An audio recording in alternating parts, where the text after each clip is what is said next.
Last Sunday night, the bodies of Zoraida Bartolome, 32 years of age, her partner, Alberto Rollo, and their two sons, Adriel, 9 years of age, and Diego, 7 years of age, were found by police during a routine welfare check at their home in Romeoville, Illinois. All four victims, the mother, the father, the two children, had been shot dead along with the family's 3 dogs. Police were quick to rule out a murder-suicide. They believed that the gunman was on the run. They identified the suspect, and there was a manhunt. The suspect's name, Nathaniel Huey Jr., 31 years of age, was very much a person of interest. It was believed that he and a woman, and the woman was considered missing and endangered, were identified in a vehicle in a town called Streamwood, in a city called Cantusa in Oklahoma, 600 miles away from where the killings occurred. So, police identified the prime suspect was driving in a vehicle with potentially a kidnapped woman. Officers tried to conduct a traffic stop, but the vehicle fled, driven by the prime suspect, Nathaniel Huey Jr. As far as I understand, a police chase ensued, and the fleeing vehicle crashed and caught fire. Officers approached the vehicle, at which point they heard what sounded like 2 gunshots. By the time police did get to the vehicle, they found the prime suspect, Nathaniel Huey Jr., in the driver's seat, and the woman, who again may have been kidnapped, was found in the passenger seat of the vehicle, both suffering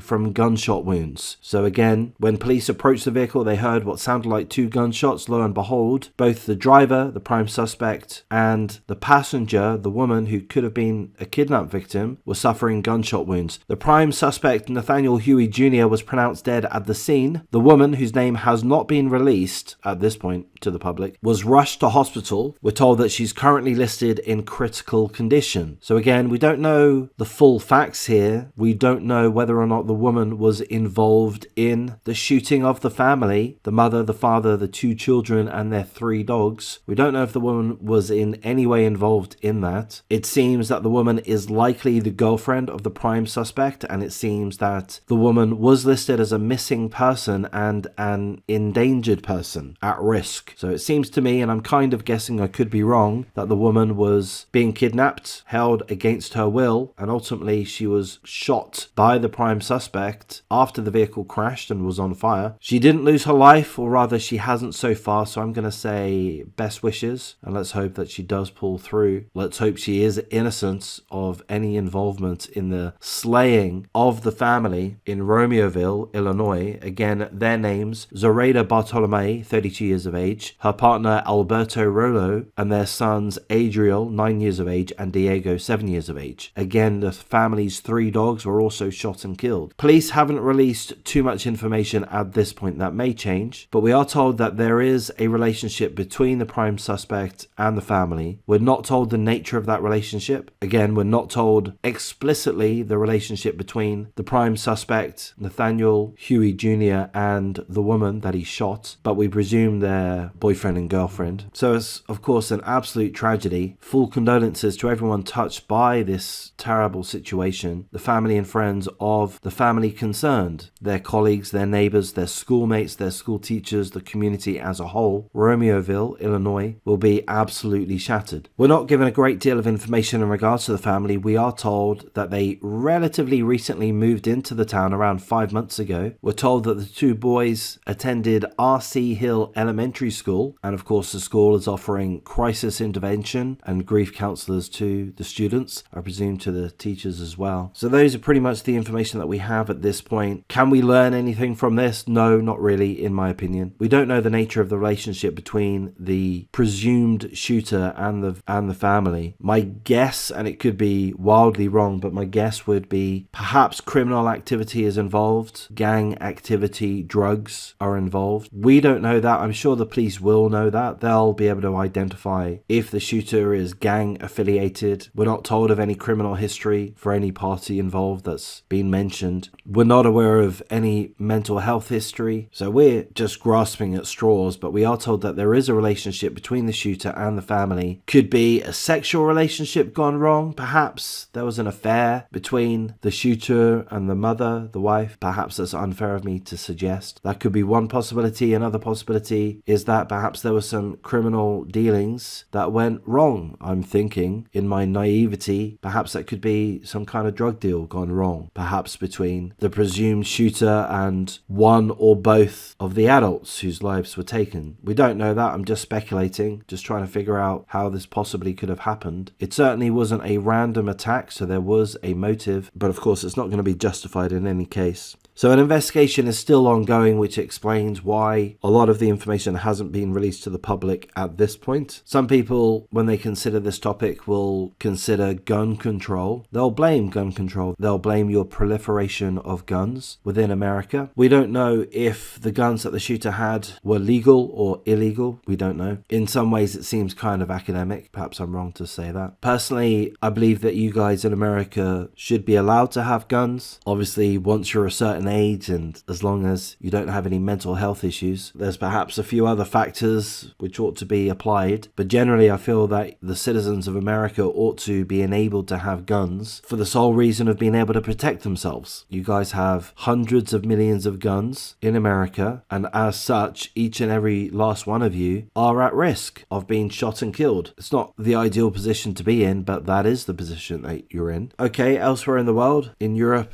in Australia, there are guns floating around, certainly, but not to the same level as there is in America. There are other means to kill people, yeah, true, but not as effective as guns. So ultimately, for me, my personal opinion is that you guys ought to remain to have guns. I know Biden wants to take them all away, but you need to be able to protect yourself. Another factor, of course, is mental health. We're not told about the mental health or criminal history of the prime suspect, Nathaniel Huey Jr. Could it be that there was no gang activity, no criminal activity, no drug dealing? Could it be that he just got upset about this reason or that reason? He had a mental health episode and wiped out an entire family and their dogs. Could that be the case? Yeah, it could be. It could be down to mental health issues. And if that is the case, if we were to ask ourselves what could be done about, I think the answer is not a great deal, really. Perhaps I'm wrong there. Perhaps a great deal could be done in regards to mental health. I think mental health is always going to be a thing. I think that the stresses of the modern world, perhaps the diet of the modern world, perhaps the drug use and alcohol use and other factors are fueling mental health issues. I don't know, I'm grasping at straws. But even with that, what can be done? Okay, you can have more mental health institutions in place at the cost to the taxpayer. By the way, your politicians won't want to petition for mental health facilities because it's going to mean more taxes, and with that they're not going to win votes, so that's